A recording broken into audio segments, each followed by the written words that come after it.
మహాత్మా గాంధీ ఎన్రేగా. ఇప్పుడు కొత్తగా వచ్చిన ఇంకొక యాక్ట్ ఏంటంటే, ఇప్పుడు ఈ బిల్ ఏంటంటే వికసిత్ భారత్ జీ రామ్జీ. ఇవి రెండు స్కీమ్స్ అనమాట. ఇప్పుడు ఈ కొత్త స్కీమ్ ఏమో అంటే గవర్నమెంట్ తీసుకొచ్చిన కొత్త వెల్ఫేర్ స్కీమ్ ఏమో విబిజీ రామ్జీ. ఇంతకంటే ముందునేమో మహాత్మా గాంధీ ఎన్రాగా. అయితే ఈ రెండింటి మధ్యలో తేడా ఏంది, ఎందుకు ఈ గొడవ వస్తుంది, ఇప్పుడు ఇది కరెక్టేనా కాదంటే శ్రద్ధగా పెట్టి వినండి ప్రజలారా. ఎందుకంటే మసిబూసి మారడిగా చేయడం కాదు. దేశం అంటే మనుషులు, దేశం అంటే మనుషులు. పేదరికాన్ని మనం వీలైనంత మట్టుకు నిర్మూలించలేకపోతే చాలా కష్టపడతాం మనం. ఇది ఇక్కడనే కాదు. ఇప్పుడు ఈ మాట ఎందుకు చెప్తా ఉన్నానంటే ఇంకొక విషయం కూడా చెప్తాను చూడండి. ఇన్ని రోజులు చాలా కంట్రీస్ మనకి ఇండియాని వెల్కమ్ చేసినాయి. ఎందుకంటే అక్కడ స్పేస్ ఉండే, కొంత ఎంప్లాయ్మెంట్ క్రియేట్ అయింది. ఇప్పుడు ఇక్కడ అమెరికాలో కనుక చూస్తే I'm telling you all like చాలా చోట్ల మనోళ్ళు కుప్పలు తెప్పలు ఉన్నారు. అట్లాంటిది వాళ్ళ సిచ్యువేషన్ ఎట్లా వచ్చిందంటే అసలు ఒక H1 వీసా ఉన్న వాళ్ళు కానీ అసలు గ్రీన్ కార్డ్ సిటిజన్స్ కూడా అంటే న్యాచురలైజ్ సిటిజన్స్ కూడా కొంచెం ఇబ్బంది పెట్టే రోజు వచ్చింది అనే సిచ్యువేషన్ వచ్చింది. అయితే ఇదంతా దీన్ని పక్కన పెట్టేస్తే మనము ఎన్రేగా, మహాత్మా గాంధీ ఎన్రేగా, జీ రామ్జీ ఇవి రెండింటిని కలిపి కంపారిజన్లో చేసి చూద్దాము. ఇవి ఏమైందంటే ఇవాళ చూడండి, ఈ మెసేజ్ చూడండి ప్రజలారా. ఇప్పుడు ప్రెసిడెంట్ ద్రౌపది ముర్ము గారు దీన్ని యాక్సెప్ట్ చేసిండ్రు. ఏంటంటే ఇవాళ ఇది జీ రామ్జీ బిల్లు యాక్సెప్ట్ అయిపోయింది అనమాట. అంటే అసెంట్ చేసేసారు, సంతకం పెట్టేసిండ్రు ఆవిడ కూడా. కనుక దాంతో ఇది ఇప్పటి నుంచి ఇదే అవుతుంది. ఇందులో రూల్ ఏంటంటే ఇది చూడండి, ఇందులో మనం 125 రోజుల వర్క్ లోడ్ ఇవ్వాలి. ఇంతకంటే ముందు 100 ఉండే మ్యాక్సిమం కెపాసిటీ, ఇప్పుడు 125కి అయింది అనమాట. ఇది ఇంకొకటి అంటే ఏంటంటే ఇంతకంటే ముందు యాక్చువల్లీ మన గ్రామ పంచాయతీలో పవర్ సెక్టార్ కానీ వర్క్ సెక్టార్ కానీ అక్కడ డిసైడ్ అయ్యింది. కానీ ఇప్పుడు ఏంటంటే ఇప్పుడు ఇంతకంటే ముందు 100 నుంచి ఇది 125కి మూవ్ ఎట్లయిందో, ఇంతకంటే ముందు గ్రామ పంచాయతీ నుంచి సెంట్రల్ లెవెల్కి వెళ్ళిపోతుండే, స్టేట్ లెవెల్కి వెళ్ళిపోతుండే దీని డేటా. ఇప్పుడు ఏంటంటే రివర్స్ ఆర్డర్, స్టేట్ సెంట్రల్ ఏం చెప్తే ఇక్కడ వర్క్ లోడ్ అదే లెవెల్లో ఉంటుంది. సెంట్రల్ కూడా స్టేట్ కూడా కాదు, సెంట్రల్ ఏం చెప్తే స్టేట్ అదే ఫాలో అయ్యి గ్రామ పంచాయతీకి అదే ఇవ్వాలి. The project is aligned with Viksit Bharat 2047. ఇది ఆ రోజుకి అంటే 2047 నాటికి ఇది ఒక మంచి రూపాంతరం చెందాలన్న ఉద్దేశంతో తీసుకొచ్చిన బిల్ అనమాట. మరి ఇందులో సత్యం ఎంత ఉంది, వాస్తవం ఎంత ఉంది, నిజానికి న్యాయం జరగదా అంటే కిందికి వచ్చి చూడండి. మర్చిపోకండి, ఈ వీడియో మొత్తం చూడండి, ఎందుకంటే this is a very important video. ఇది ఒకసారి చూపిస్తాను చూడండి ప్రజలారా. ఇక్కడ సోనియా గాంధీ గారు ఒక లెటర్ రాసుకొచ్చిండ్రు, ఒక ఎడిటోరియల్కి ఇక్కడ ఒకటి రాసుకొచ్చిండ్రు. ఆమె ఏం చెప్తా ఉన్నారంటే హిందూకి, the bulldoze demolition of MG NREGA అంటే మహాత్మా గాంధీ ఎన్రేగాని బుల్డోజ్ చేసేసిండ్రు అంటారు. అంటే ఇది ఎందుకు అని ఈవిడ గారు అంటా ఉన్నారంటే ఇది యాక్చువల్లీ ఎన్రేగా 2005 సెప్టెంబర్ 5, 2005 నాడు ఇది ఇంప్లిమెంట్ అయింది. ఎట్లా ఇంప్లిమెంట్ అయిందంటే దీన్ని ఆర్టికల్ 41 ఏం చెప్తుంది అంటే మన కాన్స్టిట్యూషన్ ప్రకారము అందరికీ కాన్స్టిట్యూషన్ అనేది ఒక ఉపాధి అనేది క్రియేట్ చేయాలి అనేది గవర్నమెంట్ అసలు కాన్స్టిట్యూషన్లో రాసుకొచ్చిన మాట. ఆ పద్ధతి ప్రకారమే ఆనాటి కాలంలో 2005లో ఒక 13 నెలల అసలు వర్క్ లోడ్ జరిగింది దీనిపైన. అసలు ఎంతో దీని మీద రీసెర్చ్ చేసి 2 సభలల్లో యునానిమస్గా అప్రూవ్ అయిన బిల్ ఇది. 2 సభలు అంటే లోక్సభ అండ్ రాజ్యసభ రెండిట్లల్లో అప్రూవ్ అయి తీసుకొచ్చిన విషయాన్ని ఇప్పుడు ఏమైంది అంటే అసలు ఈ అప్రూవల్ లేదు, ఏం లేదు, ఎట్లా పడితే అట్లా అయిపోయింది. ఇది అప్రూవ్ కూడా అయిపోయింది. ఇప్పుడు దీన్ని ఒక సెంటర్ స్టేట్ అనేది ఒక సెగ్రిగేషన్ లేదు. ఒక నిజంగా చెప్పాలంటే ఇప్పుడు ఎవరన్నా సోషల్ యాక్టివిస్ట్ ఉంటారు వాళ్ళతో పిలిచి మాట్లాడింది లేదు, లేకుంటే ఇప్పుడు అపోజిషన్ పార్టీని పిలిచి మాట్లాడింది లేదు. ఎంత ఏమీ జరగలేదు. జస్ట్ బలం ఉంది కదా అన్న టైప్లో దీన్ని ముందరికి తీసుకెళ్ళిపోయింది ప్రభుత్వం. ఇది ఇంత ముందుకు తీసుకెళ్ళడం ఇది ఎంతవరకు సమంజసం అనేది ఇంకా కొంచెం కిందికి వచ్చి చూద్దాం మనం. ఇప్పుడే ఇక్కడ అయితే ఏమైందంటే this is the best one actually ఇంత త్రూఅవుట్ ద వరల్డ్ కనుక చూసుకుంటే. మన్మోహన్ సింగ్ గారు is a very well and economist కదా, ఆయన ఇది తీసుకొచ్చినమాట. ఇది సోషల్ వెల్ఫేర్లో ఇది నంబర్ 1 లెక్క ప్రకారం. అయితే దీనికి ఇంకొకటి ఏంటంటే ఇక్కడ ఇప్పుడు ఇది ఇంతకంటే ముందు ఏం చేసినంటే ఇక్కడ ఎంప్లాయ్మెంట్ ఇప్పుడు ఎలా ఉంటుందంటే ఎన్రేగాలో నాకు పని కావాలి, నాకు పని కల్పించండి అని చెప్పి కనుక గ్రామ పంచాయతీకి ఒక వ్యక్తి వెళ్తే ఆయనకు పని కల్పించాలి. కల్పించినట్టయితే 15 రోజులలో ఆయనకు అన్ఎంప్లాయ్మెంట్ బెనిఫిట్ ఇవ్వాలి. This was his right, this was his demand. అంటే ఒక వ్యక్తికి ఉన్న బలం అది, ఒక వ్యక్తికి ఉన్న చట్టం కల్పించిన ఆయనకు ఒక నమ్మకం, రైట్ అది రైట్. కానీ ఇప్పుడు అది లేదు, that is taken away. Central government ఏమి ఇస్తే స్టేట్ గవర్నమెంట్ అదే ప్రాజెక్ట్ ప్రాసెస్ చేసి ఆయనకు ఆ పని చెప్తే ఈ 4 పనులు ఉన్నాయన్నమాట. ఒక వాటరు, ఒక ఇన్ఫ్రాస్ట్రక్చర్ డెవలప్మెంటు, తర్వాత ఇంకా రోడ్లు అవన్నీ డెవలప్ చేయడము, కొంత అగ్రికల్చర్ వర్క్ చేయడం, ఇట్లా ఒక 3-4 పనులు ఉన్నాయి. ఈ 3-4 పనులలోనే ఇక మొత్తం నీ వర్క్లోడ్ ఉండాలి. అంతకంటే ముందు డేటా వాజ్ డ్రివెన్, అంటే ఇప్పుడు demand was driven from the gram panchayat, but right now this is completely different. Central government ఏం చెప్తే అది ఇక్కడికి వచ్చేస్తాయి అనమాట. అయితే దీనివల్ల ఇంకా కొంచెం కిందికి వచ్చి చూద్దాం చూడండి ప్రజలారా. సెంట్రల్ ఏం చేస్తుంది అంటే బడ్జెట్ అలొకేషన్, ఇంకా అన్నిటికంటే దారుణమైన పరిస్థితి ఏంటంటే 125 రోజులు వర్క్లోడ్ ఇస్తామని చెప్పారు కదా. మరి 125 రోజుల వర్క్లోడ్ వస్తుందా అంటే, ఇప్పటిదాకా మనము ఎన్రేగా ప్రకారం చూసుకుంటే కూడా ఒక 50 రోజులు 60 రోజులు మ్యాక్సిమం అక్కడ దాకానే వచ్చింది. 50 రోజులు కూడా దాటలేదు. లాస్ట్ ఇయర్ అయితే 44 నుంచి 50 రోజులే వచ్చింది. సో ఇంత తక్కువ రోజులు వస్తున్నప్పుడు బడ్జెట్ లేదన్నట్టే కదా. అక్కడ బడ్జెట్ ఉంటే ఇంకెక్కువ వస్తుందన్నట్టే కదా. లెట్సే ఒక 50 రోజులు వేసుకుందాం లాస్ట్ ఇయర్. ఈ లాస్ట్ 10 years యావరేజ్ చూసుకుంటే ఒక 50 రోజులు ఉన్నది. ఈ 50 రోజులు మనం కనుక చూసుకుంటే కనుక సెంట్రల్ గవర్నమెంట్ 100 రోజులు ఇవ్వాల్సింది 100 రోజులు ఇవ్వకుండా 50 రోజులే ఇచ్చింది. అట్లాంటిది ఇప్పుడు వాళ్ళు పని అంటే వాళ్ళ బడ్జెట్ తప్పించుకోవడానికి ఏం చేసిండ్రు అంటే 60-40 అనే రూల్ తీసుకొచ్చారు. 60-40 అంటే 60% ఏమో సెంట్రల్ గవర్నమెంట్ పెట్టుకుంటుంది, 40% ఏమో స్టేట్ గవర్నమెంట్ పెట్టుకుంటుంది. అయితే ఇప్పుడు ఈ స్టేట్ గవర్నమెంట్ 40% పెట్టుకుంటే చూసిండ్రా అంటే, ఇప్పుడు లెట్సే ఒక రాష్ట్రానికి ఒక 20,000 కోట్లు 30,000 కోట్లు కావాలి ఎన్రేగా ప్రకారం కనుక చూసుకుంటే. ఓ 20,000 కోట్లు, ఒక 10,000 కోట్లు వేసుకుందాం. ఒక చిన్న రాష్ట్రాలకైతే ఒక 10,000 కోట్లు 20,000 కోట్లు అనుకుందాం మనం. మన తెలంగాణలో ఇలా కనుక మనం చూసుకుంటే ప్రజలారా, ఎడ్యుకేషన్ బడ్జెట్ ఒక 20,000 పెంచే కెపాసిటీ ఉందా ఈ ప్రభుత్వానికి సంవత్సరానికి అంటే లేదు. హెల్త్ మీద ఇంకో 20,000 30,000 పెంచే కెపాసిటీ ఉందా అంటే లేదు. ఈ రెండు లేక ఎంతోమంది జనాలు అసలు ప్రైవేట్ స్కూళ్ళకు పంపించుకుంటా, ప్రైవేట్ హాస్పిటల్ చుట్టూ తిరుగుకుంటా, అప్పుల పాలయ్యి అప్పుల బాధలు భరించలేకుండా పరిస్థితి ఉన్నది. అట్లాంటిది ఇప్పుడు ఇందులోకి వెళ్ళి బడ్జెట్ తీసుకొని మీరు తీసుకుపోయి దాన్ని ఎన్రేగాకి యాడ్ చేయండి, అక్కడ ఎన్రేగాతో పాటు మీరు కలిసి ముందుకు వెళ్ళండి అంటే ఈ రాష్ట్రం ఈ బడ్జెట్ పెట్టుకుంటుందా అంటే పెట్టుకోదు. పెట్టుకునే కెపాసిటీ లేదు రాష్ట్రాలకు. జీతాలు ఇచ్చే కెపాసిటీ లేదండి చాలా రాష్ట్రాలకు. ఇవాళ తెలంగాణ ఆంధ్రప్రదేశ్లో కనుక చూస్తే 15th తర్వాతనే జీతాలు వస్తున్నాయి. తెలంగాణలో కూడా చూసుకుంటే అసలు పెన్షన్లు అసలు రాక డిలేలు అవుతున్నాయి. అవునా? ఇదేంటి డెవలప్డ్ స్టేట్స్ ఇవి. అదే బీహారు, మహారాష్ట్ర, ఉత్తరప్రదేశ్, మధ్యప్రదేశ్, రాజస్థాన్, ఇంకా ఇట్లాంటి ఈ స్టేట్స్ని కనుక చూసుకుంటే వీళ్ళు ఎక్కడనో ఉన్నారు. అసలు పాతాళంలో అందరంత దూరంలో ఉన్నారు. వీళ్ళని తీసుకొచ్చి ఇప్పటిదాకా ఎన్నో స్కూళ్ళు మూసేసింది ఉత్తరప్రదేశ్ ప్రభుత్వం. అయితే స్కూళ్ళు మూసేసింది అది. అవునా? అట్లాంటప్పుడు వాళ్ళు ఇప్పుడు కొత్త ఎన్రేగా కోసం డబ్బులు ఖర్చు పెట్టండి అంటే పెట్టే కెపాసిటీ ఉందా? మనకు ఇప్పుడు లెట్సే సౌత్ స్టేట్స్లో 100 రూపాయలకి యావరేజ్గా 20 రూపాయలు వస్తాయి. కర్ణాటక అయితే 13 రూపాయలు వస్తాయి. మన తెలంగాణకు 19-20 వస్తున్నట్టున్నాయి. ఇంకా మిగతా రాష్ట్రాల్లో కూడా యావరేజ్గా అంతే ఉంది. అంటే నేను మీ అందరికి ఏం చెప్తా ఉన్నా అంటే ప్రజలారా, మన నుంచి ట్యాక్స్ వసూలు చేస్తే 100 రూపాయలు వసూలు చేస్తే మనకు వచ్చేది లెట్సే 20 రూపాయలు రిటర్న్లో. అందులోంచి 80% ఇప్పుడు మనం సెంట్రల్కి పోతుంటే సెంట్రల్ ఏం చేస్తుందంటే ఇప్పుడు బీహారు, ఈ ఉత్తరప్రదేశ్, మధ్యప్రదేశ్ ఇవి ఉన్నాయి కదా, రాజస్థాన్, ఇవి పువర్ స్టేట్స్ అనమాట. ఈ పువర్ స్టేట్స్కి మన డబ్బులు వెళ్ళిపోతున్నాయి. వాళ్ళకి అసలే డబ్బులు లేక మన దగ్గర నుంచి డబ్బులు తీసుకుంటే తప్ప బతకలేని స్థాయిలో ఉన్న వాళ్లకు, గుర్తుపెట్టుకోండి, మన దగ్గర నుంచి డబ్బులు తీసుకొని వసూలు చేసుకొని అక్కడికి వెళ్ళి అంటే ఆ డబ్బులు కనుక ఖర్చు పెట్టలేకపోతే ఆ రాష్ట్రాలు బతకలేవు. అట్లాంటి సందర్భం ఉన్న రాష్ట్రాల దగ్గరికి వెళ్ళి ఇంకో 10,000 కోట్లు ఇంకో 20,000 కోట్లు ఈ ఎన్రేగా కోసం పెట్టుండి అంటే జీరాంజీకి పెట్టుండి అంటే అది వీలయ్యే పనేనా? ఒక్కసారి ఆలోచించండి. అది వీలు కాదు.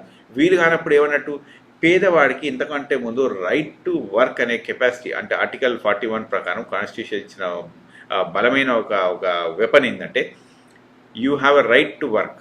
అది గవర్నమెంట్ ప్రొవైడ్ చేయాలి. అట్లాంటిది ఆ రైటే లేదన్నట్టు కదా. ఎందుకంటే ప్రభుత్వం దగ్గర డబ్బులు లేవంటది. ఇంకా రాష్ట్ర ప్రభుత్వం డబ్బులు లేవంటే సెంట్రల్ గవర్నమెంట్ అంటే మీ దగ్గర డబ్బులు లేవంటారు కానీ మేము మీకు ఇచ్చి మీకేం లాభం కనుక మేము ఇవ్వమంటారు. అంటే ఓవరాల్గా ఇది కంప్లీట్గా డైల్యూట్ అయిపోతుంది. 125 రోజులు అని చెప్తారు కదా, 125 రోజులు కాదు, 25 రోజులు కాదు, 10 రోజులు కూడా రాకపోవచ్చు. మరి ఈ 10 రోజులు 20 రోజులు కూడా రాని ప్రజలు ఇప్పటిదాకా ఏమైందంటే ఎన్రేగాలో మగవాళ్ళు చాలామంది బీహారు అక్కడి నుంచి వాళ్ళంతా సౌదర్న్ స్టేట్స్కి వచ్చి పనిచేసుకున్నారు. ఈ ఎన్రేగా మహాత్మా గాంధీ ఎన్రేగా ప్రకారం ఏంటంటే వీళ్ళందరూ కూడాను అంటే ఎక్కువ మంది మహిళలు అక్కడ ఆ ఊర్లో పని చేసుకుంటూ బతికి బతకడం మొదలుపెట్టారు. అట్లాంటిది ఇప్పుడు అది తీసేస్తే వాళ్ళందరూ ఎట్లా బతుకుతారు? వాళ్ళందరికీ ఏముంది అంటే ఏమీ లేదు. అంటే ప్రజలారా ఒక్కసారి ఆలోచించండి. This is going to be a disaster. ఇది ఎంత డిజాస్టర్ అంటే ఇది చెప్పలేనంత మారణ హోమం ఇది. ఎందుకంటే పేదవానికి బతకడానికి లేదు, ఒక ఉద్యోగం లేదు, వానికి అన్ఎంప్లాయ్మెంట్ బెనిఫిట్స్ లేవు. అట్లాగే అతగాడికి అసలు ఏమైనా వర్క్ చేద్దాము, నాకు వర్క్ ఇవ్వండి అని అంటే అడిగే కెపాసిటీ కూడా లేదు, ఏది లేదు. ఓకే, అంటే వాళ్ళు ఏం కావాలి మరి అని అంటే ఇంకా ఎన్నో ప్రాబ్లమ్స్ ఉన్నాయి. కొంచెం కిందికి వచ్చినాక చూపిస్తాను. ఇప్పుడు చూడండి, సోనియా గాంధీ గారు ఇదంతా బాగానే రాసుకొచ్చిండ్రు కూడా. ఓకే, అయితే ఇంకొకటి ఏంటంటే ఇందులో 60 రోజులు, ఇంతకంటే ముందేమో మొత్తం సంవత్సరం అంతా ఏ రోజైనా నాకు పని లేదంటే పని కల్పించాల్సిన ఉంటుండే. ఇప్పుడు ఒక 60 రోజులు తీసేసిండు. ఇక్కడ 60 రోజులు ఎందుకు తీసేసిండు అంటే ఇప్పుడు మనకు పంట పొలాలు ఉంటాయి కదా, పంట పొలాలు అప్పుడు ఈ లేబర్ దొరకలేదు కాబట్టి ఆ లేబర్కు అనుకువగా ఉండాలని చెప్పి ఆ 60 days తీసేసిండు. సరే, there is nothing wrong with that. అది ఇంకా కొంచెం తగ్గిస్తే బాగుండు. Instead of complete 60 days gap కాకుండా ఓ 2-3 వారాలు ఇక్కడ, ఒక 2-3 వారాలు అక్కడ అన్నట్టుగా అట్లా తగ్గిస్తే కనీసం వాళ్ళకి ఎంప్లాయ్మెంట్ ఎంతో కొంత ఉంటుంది. అది వాళ్ళు ఈజీగా సర్వీస్ చేసుకోగలరు. లేకుంటే 60 రోజులు ఇప్పుడు వాళ్ళకి భూములు లేని వాళ్ళు ఉంటారు, పంట పొలాలు లేని వాళ్ళు ఉంటారు, ఇంకా వ్యవసాయం లేని వాళ్ళు ఉంటారు, ఇంకా వాళ్ళ ఊర్లో ఎవరు పిలవని వాళ్ళు ఉంటారు, ఇట్లాంటి అందరు ఉంటారు. మరి వాళ్ళందరూ ఎట్లా బతకాలి? ఆ 60 రోజులు వాళ్ళు ఎట్లా బతకాలి వాళ్ళందరూ కూడా? సో అంటే ఇప్పుడు ఎట్లుందంటే చాలామంది జనాలకు నేను చెప్తా ఉంటాను, మనకేదో లైఫ్ మంచిగా ఉంది కదా అని అనుకుంటాం. మన ఒకటి లైఫ్ బాగుంటే సరిపోదు, దేశం అంతా బాగుంటేనే మన లైఫ్ బాగుంటుంది, లేకుంటే అస్సలే బాగుండదు. ఎందుకంటే ఇది ఒకదాని తర్వాత ఒక మెట్టు దిగుతూనే పోతుంది దేశం. ఎట్లానో ఇప్పుడు చూపిస్తాను చూడండి. సోనియా గాంధీ గారు చాలా బాగా రాసుకొచ్చారు. ఇంకే ఇందులో ఏం రాసుకొచ్చారంటే ఒక్క విషయం పైకి వెళ్ళి చూపిస్తాను ప్రజలారా.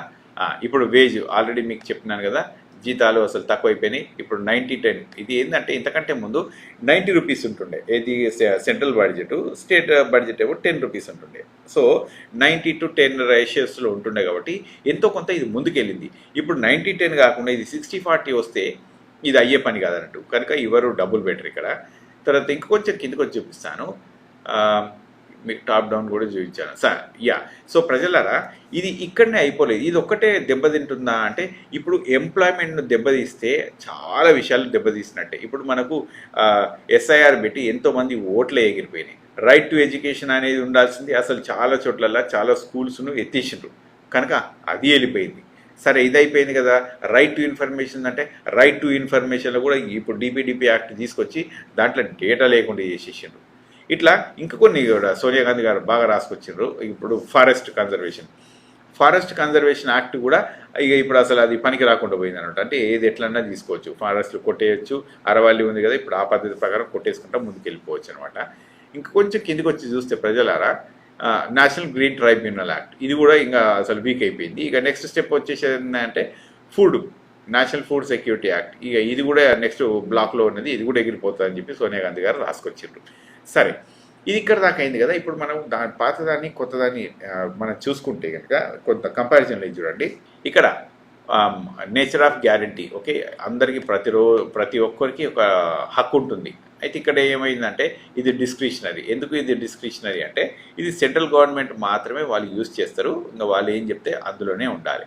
ఇక basis on demand driven. Okay, ఇది ఏంటంటే మనము నాకు ఉద్యోగం కావాలి అని అంటే ఉద్యోగాన్ని ప్రొవైడ్ చేయగలగాలి. మరి అది ఇప్పుడు ప్రస్తుతానికి కొత్త దాంట్లో మాత్రం లేదు. ఆల్రెడీ నేను మీకు చెప్పినాను కదా, ఫైనాన్షియల్ బర్డెన్. ఈ ఫైనాన్షియల్ బర్డెన్ 90:10 రేషియోస్లో ఉంది కాబట్టి ఇది 90:10 రేషియోలో ఇంతకంటే ముందు ఉండే ఇది వర్కౌట్ అయింది. ఇప్పుడు 60-40 రేషియోస్లో వచ్చింది. అయితే అన్నిట్లో ఇదే ఉందా అంటే లేదు. కొన్ని ఇప్పుడు ఉత్తరాంచల్ ఇట్లా కొన్ని చిన్న కొన్ని స్టేట్స్ ఉన్నాయి, అటు వాళ్ళకు, ఆ తర్వాత కాశ్మీర్కి, వీళ్ళకు మళ్ళీ 90:10 ఉంది. కానీ చాలా చోట్లలో 90:10 లేదు. ఎస్పెషల్లీ మనం చూసుకుంటే కనుక ఈ బీహారు, మధ్యప్రదేశ్, ఉత్తరప్రదేశ్, ఈ రాజస్థాన్, ఈ రాష్ట్రాల్లో చాలా ఇబ్బంది అనమాట. వాళ్ళకు బడ్జెట్ లేదు, వాళ్ళకు బడ్జెట్ అలొకేషన్స్ లేవు, వాళ్ళు ఏమీ చేయలేరు, వాళ్ళే వేరే దగ్గర పోయి బతుకుతున్నారు. అట్లాంటి సిచ్యువేషన్లో ఆ రాష్ట్రానికి ఇంకా కొంచెం ఎక్కువ డిమాండ్ పెట్టిస్తే అది అయ్యే పని కాదు. వాళ్ళకు బడ్జెట్లు లేవు, రావు. రైట్. సో నేను ఆల్రెడీ మీకు చెప్పినట్టు కదా, ఎంతకంటే ముందు ప్రజలారా ఇట్ వాజ్ టాప్ టు అంటే గ్రామం నుంచి కేంద్రం వైపు వెళ్తుండే. కానీ ఇప్పుడు కేంద్రం ఏం చెప్తే ఇంకా గ్రామానికి అదే వినాల్సి వస్తుంది అనమాట. మీకు ఇవన్నీ చెప్పిన తర్వాత ఇంకొకటి ఏంటంటే ఇప్పుడు చాలా ఇంపార్టెంట్ పాయింట్ ఇక్కడ ఒకటి మాత్రం అప్రిషియేట్ చేయాలి మనం. ఏది ఏదైనా కూడా టెక్నాలజీ అనేది ముందుకు వెళ్తూ ఉంటుంది. ఎందుకంటే ముందు సోషల్ ఆడిట్స్ ఎక్కువ ఉంటుండే. ఈ సోషల్ ఆడిట్స్ పోయి ఇప్పుడు కొంచెం టెక్నాలజీ వచ్చింది. కానీ టెక్నాలజీలో కూడా చాలామందికి ఒకటి చెప్పాలంటే ఈ బయోమెట్రిక్స్ ఇవన్నీ కొంచెం ప్రాబ్లమ్స్ ఉంటాయి. అయితే టెక్నాలజీ రాని వాళ్ళకు మరి ఇది ఇబ్బందిగా తయారవుతుంది అంటే నిజంగానే ఇబ్బందిగా తయారవుతుంది. ఇప్పుడు చాలామంది కొత్త టెక్నాలజీకి అడాప్ట్ చేసుకోండి అంటేనే ఎంతోమంది IT టెక్నీషియన్స్ కూడా ఇబ్బంది పడే రోజులు ఉంటాయి.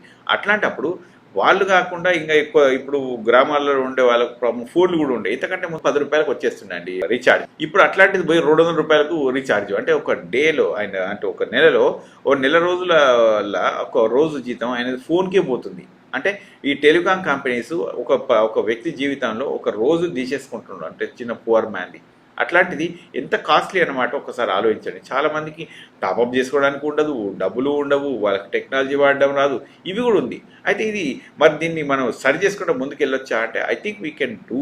ఎందుకంటే టెక్నాలజీ ముందుకెళ్తుంటుంది కాబట్టి సరి చేసుకుంటూ ముందుకెళ్ళాలి. లేకుంటే వాళ్ళకు ఏదో ఒక విధంగా సహాయం చేయాలి. మనం టెక్నాలజీని కొంచెం ఈజప్ చేసే పద్ధతులలో మనం నేర్చుకుంటూ వెళ్ళొచ్చు. Nothing wrong with that. అట్లా అని మనం ఎప్పుడు రిమోట్గా ఉండాల్సిన అవసరం లేదు టెక్నాలజీ వాడకుండా.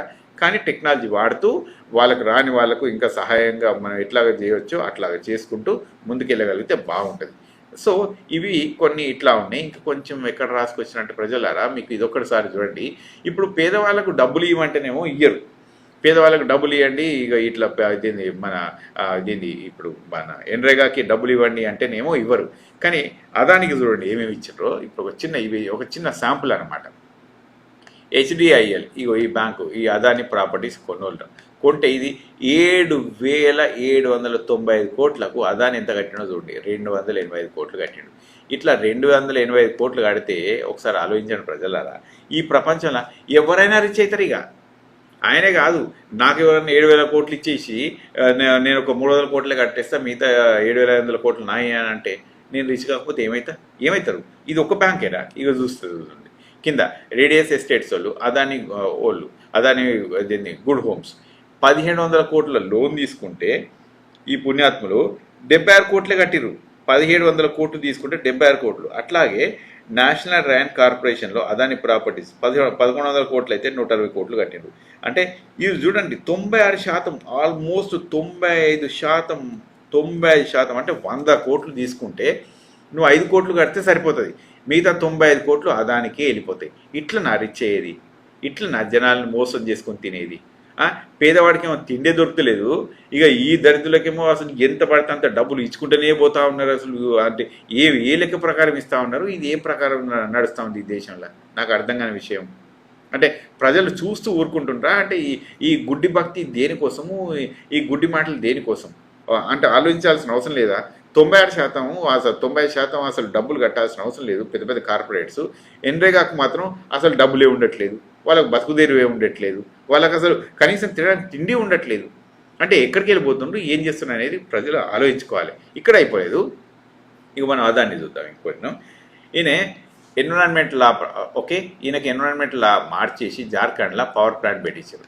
ఫారెస్ట్లా ఈయన కోసమే మార్చేస్తారు. ఛత్తీస్గఢ్లో ఇగో ఈయనకు కోల్ మైన్స్ ఇచ్చేస్తారు. తర్వాత ఫామ్ లాస్ ఈయన కోసమే మార్చారు. తర్వాత ఇగో ఇప్పుడు అరవల్లి ఉంది కదా, ఈ అరవల్లిలో ఎన్ని చెట్లన్నా కొట్టేసుకో, అది నీకే. ఇప్పుడు అసలు న్యూక్లియర్ పవర్ ఎప్పుడైనా ప్రైవేటైజేషన్ చేతులకి వెళ్ళిపోతుందా అంటే ఇప్పుడు అదాని చేతులకి వెళ్ళిపోతుంది. ఇది అర్థమైందా? మొన్ననే ఇది శాంతి బిల్ ఉంది కదా, ఇది అప్రూవ్ అయింది.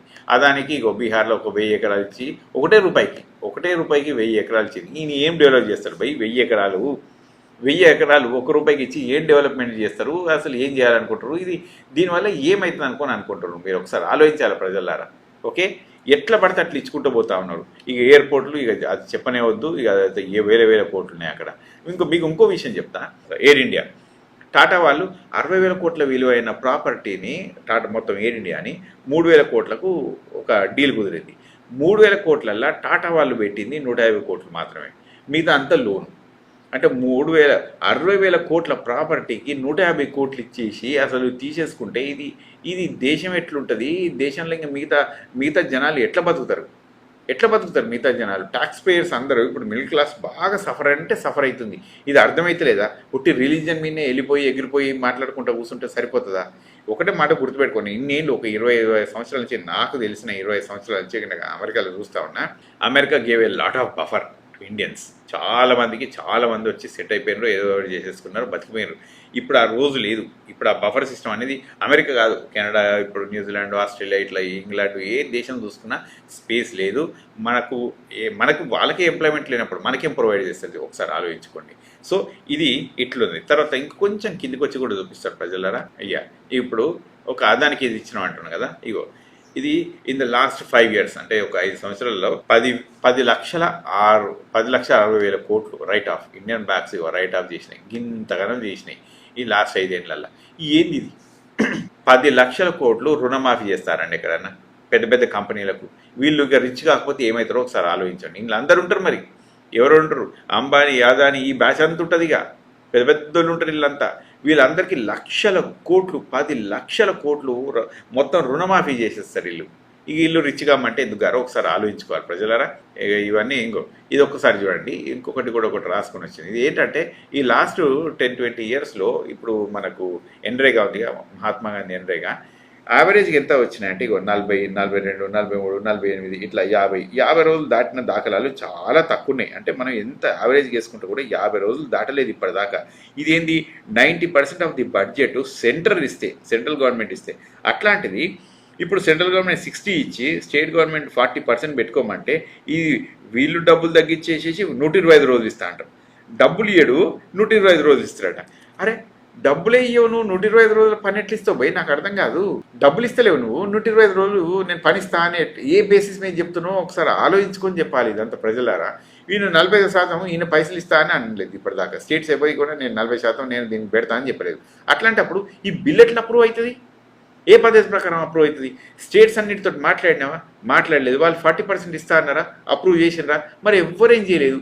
స్టేట్స్ అప్రూవ్ చేయలేదు, సెంట్రల్ నేను తగ్గించేసేస్తున్నా అని అంటది. మరి ఈ బిల్లేమో ఇక లోక్సభలో రాజ్యసభలో పాస్ అయిపోయింది, వాళ్ళు ఇంకా ముందుకెళ్ళిపోతుంది. అంటే ప్రజలారా ఆలోచించుకోండి. This is not a good thing what is going on in the country. This is going to be a disaster. పేదవాడు, నిరుపేద, గ్రామాల్లో ఉన్న వాళ్ళు ఎక్కడికో తరలిపోతాయి. గ్రామాలన్నీ ఖాళీ అయిపోతాయి, ఎందుకంటే వాళ్ళకి తిండి కూడా దొరకదు.